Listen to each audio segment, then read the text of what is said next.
Hello all, welcome back to Made Legally. Over here we have a new question before us, which is what is anti-defection law in India? Explain. So this is an ongoing series on mains answer writing, and as you can see this is a past year question of Haryana Judicial Services. Majority of the people over here watching the video might have some idea about what is anti-defection law, right? Everybody knows what is anti-defection law. Some of you does not know, some of you does. This thing is very new for you. Even if you know what does anti-defection law means, it does not qualify you to write an answer over here for Haryana Judicial Services. Why am I saying this?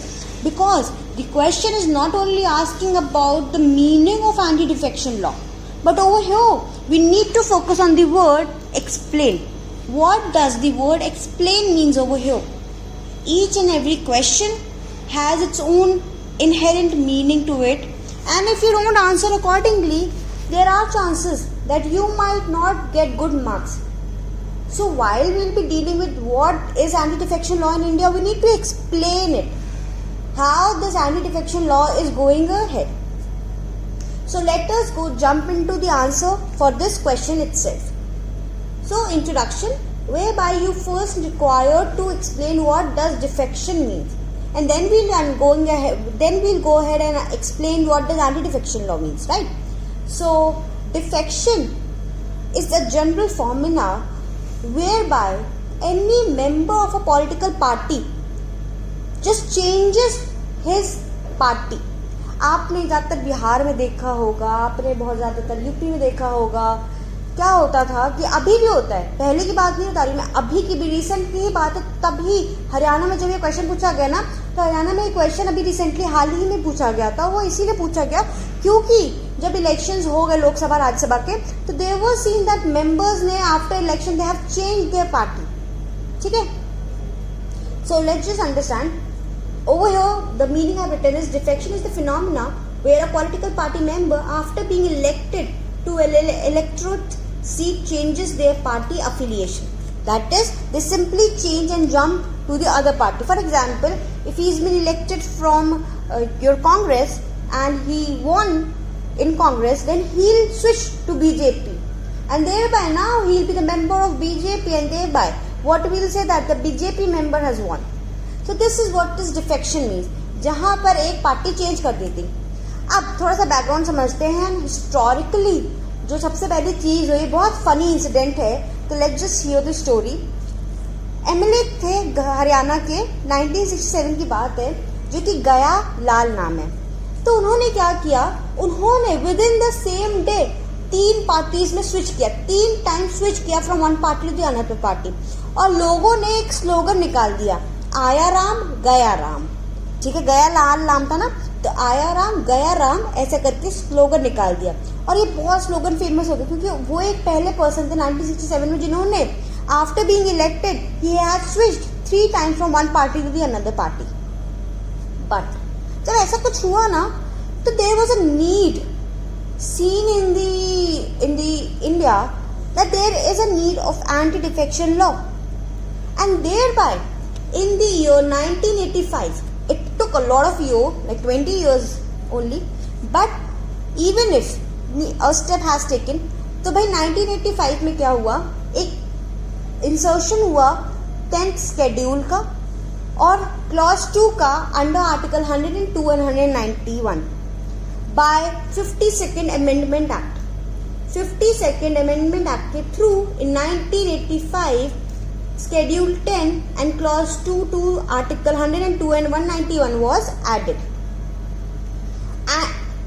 जो आपका ये schedule है 10th schedule, it deals with anti-defection law. 10th schedule is also known as anti-defection law. You can write it over here अगर आपको मन करे while explaining it, वरना आप ऐसे लिखोगे तो भी sufficient है. अब मैं बात करती हूँ जरा, ये जो Clause 2 था under Article 102 and 191, what does this deals with? It is nothing but it deals with the grounds for disqualification of members of parliament under Article 102 and the members of state legislature under Article 191. ठीक है, so grounds for disqualification was laid down under clauses 2 of 102 and 191. Whereas this schedule 10 was added with the object to prevent the political defection. The main aim of 52nd amendment was to prevent the political defection and to strengthen the democracy by bringing the stability in politics. क्या मतलब हुआ इसका? Simple सा मतलब ये हुआ कि अगर ऐसे ही कोई पर्सन बार बार पार्टी चेंज करेगा तो डेमोक्रेसी की में तो स्टेबिलिटी ही नहीं रहेगी. Who will trust the political party? कैसे हम कहेंगे कि हम बीजेपी को ही इलेक्ट कर रहे हैं? क्या पता बीजेपी के मेंबर कांग्रेस में स्विच कर जाए, राइट? तो to maintain and strengthen the democracy what is needed that the person once he has been elected from one party should stay over there without switching his seats to the another party. Understood? Now जो आपका 10th schedule है, it also lays down the ground for disqualification. So majorly under schedule 10 there are around, you can say, 8 paragraphs, and those 8 paragraphs deal with very important points. The first 4 paragraphs deal with the disqualification. So let's just read it over here. The first disqualification is if he voluntarily gives up his membership of the party. अगर खुद से बिना किसी के उससे खुद की इच्छा के अनुसार वो पार्टी की मेंबरशिप को ही गिव अप कर सकते हैं. ठीक है? Being elected, now he says that I don't want to go ahead and be elected as the member of BJP. If he voluntarily gives up the membership. Secondly, disobeys the direction of the party. कोई party ने कोई direction दिया है कि भाई ऐसा करना है वैसे करना है, आप उसको डिसोबे कर रहे हो, या कहा गया है पार्टी ने कि भाई इस चीज के लिए वोट करना है या इस चीज के लिए वोट नहीं करना है और आप उसके अपोजिट जा रहे हो. सी, पार्टी का रोल क्या होता है ना, यूनिटी मेंटेन करना. पार्टी का सिर्फ ये नहीं होता कि इलेक्ट हो गई, इलेक्ट होने के बाद they need to act in such a way कि मेजॉरिटी ऑफ वोट्स उनकी पार्टी के थ्रू हो, सो दैट डिसीजन उनके फेवर में आए. अकॉर्डिंगली अगर आप डिसोबे कर रहे हो, या तो वोट्स पे डिसोबे कर रहे हो या कोई डायरेक्शंस पे डिसोबे कर रहे हो, that will lead to the disqualification as per 10th schedule. Other than that, after election he joins another party. Very simple, जो कि आपका गयालाल कर रहे थे. ठीक है? After election if he joins another party. And fourth, if he nominated as a member of the legislature he joins a political party just after 6 months. आपको पता ही होगा, there is this bar, if you are elected as a member of a legislature then you can not join any political party, but once he has been nominated as a member he joins after 6 months any of the political party, then in that case he will be disqualified being the member of a legislature. Now having these 4 disqualifications, the next paragraph to 10th schedule stated that these qualifications will not apply to the speaker, chairman and deputy chairman. ठीक है? Speaker, chairman, deputy chairman के ऊपर ये सब disqualification apply नहीं करेंगे. Rather अगर कोई भी क्वेश्चन होगा एज टू द डिस्क्वालिफिकेशन, हम रिफर करेंगे to the chairman and the speaker, जिनका डिसीजन विल बी फाइनल. तो अगर कोई भी डिस्क्वालिफिकेशन रिलेटेड क्वेश्चन आता है तो स्पीकर और चेयरमैन के पास ही वो क्वेश्चन होगा और वही फाइनल डिसीजन देंगे. मतलब कि यहाँ पर 10th schedule कोर्ट जुरिस्डिक्शन को एग्जेम्प्ट कर रहा है. अंडरस्टूड? यहाँ पर साफ साफ court jurisdiction, civil court jurisdiction, criminal court jurisdiction का जुरिस्डिक्शन एग्जेम्प्टेड हो रहा है, क्योंकि हमने पावर दे दी है to the chairman and to the speaker. The power has been given to the chairman and the speaker, and thereby the rights and the jurisdiction of the courts are exempted. But very important, ये आपके case में भी held हुआ, मैं आपको बताऊंगी आगे चल के. But judicial remedy for the inaction of chairman और स्पीकर, कोर्ट के पास क्या पावर है जुडिशियल रेमेडी का, अगर इन केस चेयरमैन और स्पीकर का इनएक्शन रहता है. जो एक्शन लेना चाहिए, प्रॉम्प्ट एक्शन लेना चाहिए ऑन डिस्क्वालिफिकेशन, अगर चेयरमैन और स्पीकर नहीं एक्शन ले रहे, in that situation court can take the proper action to it. Very important and landmark case regarding the constitutional validity of your schedule 10th was raised and challenged in this case of 1992. This is Quixote Holohan versus Yachilu and others. Very important, prelims में बहुत दफा आपने एक case का नाम भी देखा होगा, very very important. Constitutional validity of order 10 किस केस में रेज की गई, ये प्रीलिम में पूछा जाता है। This case name is very much asked in your prelim examination. इसमें सुप्रीम कोर्ट ने अपहेल्ड की थी वैलिडिटी। पहली बात तो अपहेल्ड की कि नहीं भाई बिल्कुल कॉन्स्टिट्यूशनल वैलिड है, कोई चैलेंज नहीं कर रहा, इक्वालिटी 1921 किसी को चैलेंज नहीं हो रहा है, but subjected to the speaker's decision to judicial review। यहां पर कहा गया कि बिल्कुल जो अगर स्पीकर को पावर दी गई है, आपके चेयरमैन को पावर दी गई है, ये कॉन्स्टिट्यूशनली वैलिड है, but it does not bars the courts power to judicial review on those decisions. So speaker का डिसीजन हो, चेयरमैन का डिसीजन हो, that is final and binding, but it can be judicially reviewed by the courts as well. ठीक है। Secondly, the court observed that the speakers acts as a quasi-judicial authority and thus must be fair and impartial.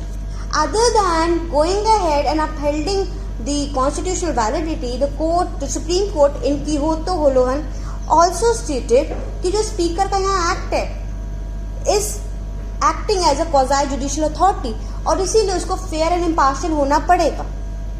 ठीक है। Now, going ahead with the yet another very important case of 2020, that is a recent case law which is in Keshan Megha Chandra Singh versus Honorable Speaker Manipur। अब यहाँ पर क्या हुआ था मैं आपको थोड़ा बता देती हूँ। जो MLA हैं कांग्रेस के, उन्होंने पिटिशन फाइल की बिफोर दी हाई कोर्ट कि भाई डिस्क्वालिफिकेशन मेरा हुआ है, तो उन्होंने बिना स्पीकर के पास भी वो गए, पर जब तक स्पीकर अपना डिसीजन देते ये चीजें डिलेड हो रही थी तो उन्होंने तुरंत ही अपना एक पिटिशन फाइल कर दिया before the high court. High court ने कहा कि यार मैं यहाँ पर कुछ नहीं कर सकता। ठीक है। उसने कहा कि यार सॉरी लोअर कोर्ट ने कहा कि मैं यहाँ कुछ नहीं कर सकता। Then the petition went to high court. High court ने कहा कि हाँ बिल्कुल यहाँ तो court should not be prevented, क्योंकि ऑल्टरनेटिव रेमेडीज तो कुछ सारी है ही नहीं, सारी एग्जॉस्टेड हो गई हैं। हम ऑल्टरनेटिव रेमेडीज क्या है, स्पीकर के पास जाना, स्पीकर अपना काम ही नहीं कर रहा है, तो क्या यहाँ पर हो गया, इनएक्शन हो गया ना, इनएक्शन हो गया तो हाई कोर्ट के पास पावर आ गई है। But appeal was made to the supreme court और सुप्रीम कोर्ट ने इस केस में कहा कि intervention of the court can only occur after speaker and chairman have taken decision. अगर कोई भी इंटरवेंशन करना है तो इंटरवेंशन कोर्ट का तभी हो सकता है जब स्पीकर या चेयरमैन ने अपना डिसीजन दे दिया। इंटरवेंशन कैसे हो सकता है, through judicial review. It is judicial review, JR के थ्रू, जुडिशियल रिव्यू के थ्रू ही इंटरवेंशन हो सकता है firstly, and not during ongoing proceedings. Ongoing proceedings के दौरान नहीं। यहाँ पर क्या हुआ था, कांग्रेस के जो MLA थे उन्होंने स्पीकर के पास अपना पिटिशन फाइल किया था, डिस्क्वालिफिकेशन का डिसीजन आना था, बट डिले हो रहा था। डिले हो रहा था तुरंत ही लोअर कोर्ट, हाई कोर्ट में पिटिशन फाइल कर दी। हाई कोर्ट ने तो तुरंत कहा कि हाँ बिल्कुल, जब एग्जॉस्टिव हो गई सारी रेमेडीज तो कोर्ट के पास पावर है।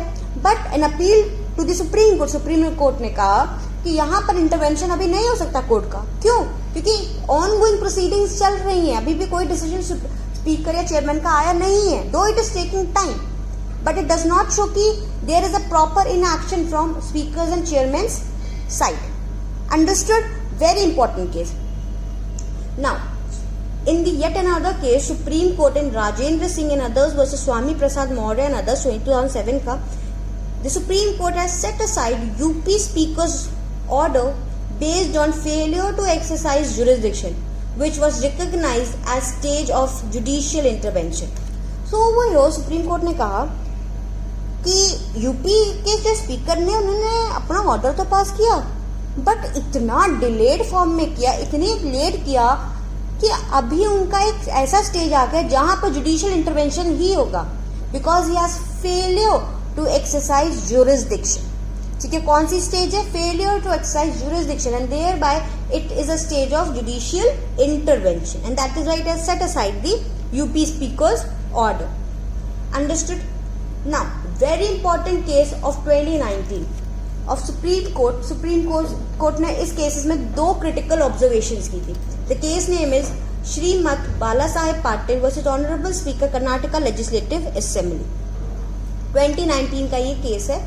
टू क्रिटिकल ऑब्जर्वेशंस हुई। First and very important, first आप चाहो तो एज अ क्रिटिसिज्म भी इस केस को ले सकते हो। ठीक है. First, need for external mechanism to decide the cases of disqualification. बहुत सही बात कही. स्पीकर, चेयरमैन ना उसी बोर्ड के मेंबर्स होते हैं.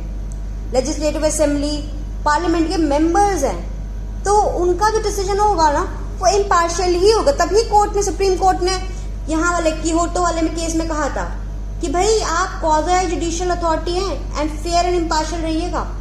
क्यों? क्योंकि उनको पता है, किसी को पता चलेगा. आज अगर मैं किसी फर्म में काम कर रही हूँ, मैं कहीं पर भी काम कर रही हूँ, मेरा इम्पार्शियल एक्ट रहेगा if I have some interpersonal relation with that person. अगर कोई एक्सटर्नल मैकेनिज्म के थ्रू कोई काम हो रहा है तब प्रॉपर काम होता है. इसीलिए 2019 में श्रीमंत बाला साहेब पाटिल वाले केस में सबसे पहला जो क्रिटिकल ऑब्जर्वेशन था यही था कि भाई एक्सटर्नल मैकेनिज्म रखिए जिससे कि डिस्क्वालिफिकेशन डिसाइड हो पाए. एंड सेकेंड, स्पीकर और चेयरमैन जो है उनको डिसाइड करना है डिस्क्वालिफिकेशन विद इन 3 months. अभी तक ऑर्डर शेड्यूल 10 में कहीं पर भी आपने टाइम लिमिट नहीं रखी है. डिसीजन देना है, फाइनल होगा, बाइंडिंग होगी, कोर्ट इंटरवेंशन नहीं कर सकता, सब चीजें कही गई. पर कहीं पर भी स्पीकर या चेयरमैन के ऊपर कोई टाइम बाउंड मैनर नहीं किया गया कि भाई इतने समय के अंदर आपको डिसीजन देना है. In case you failed in doing so तब कोर्ट इंटरवेंशन माना जाएगा. सो हैविंग सेड सो, तो 2019 का जो ये आपका केस था ये इतना इम्पोर्टेंट इसीलिए because it is actually providing the actual teeth to the provision. ठीक है, there are loopholes in the provision of order मैं बार बार ऑर्डर बोल रही हूँ, ऑफ शेड्यूल 10 एंड 2019 के केस में सुप्रीम कोर्ट ने has tried to provide actual teeth to the provision, but till date this recommendation is not followed and the provision stands without any teeth. Still, these recommendations has not been followed after so many years. Still, आपका जो schedule 10 है, it looks exactly like that. There is no time-bound manner. There is still the speaker and the chairman having full power in deciding who to disqualify, who not to disqualify, and thereby you see majority of the times the members are not disqualified. Because the simple reason there is no mechanism of check and balances over them. There is no time which is to be followed by them, and they are using their own sweet time, their own sweet thing in determining the cases. I hope today's lecture was interesting, was some understanding. All these cases written over here are very important, so make sure you make a note of it. ठीक है, वरना भूलोगी, for sure भूलोगे. तो make sure you make a note of it. Make sure to subscribe the channel and press the bell icon. We will meet in the next class soon, and till then bye and all the very best for your preparation. Thank you so much.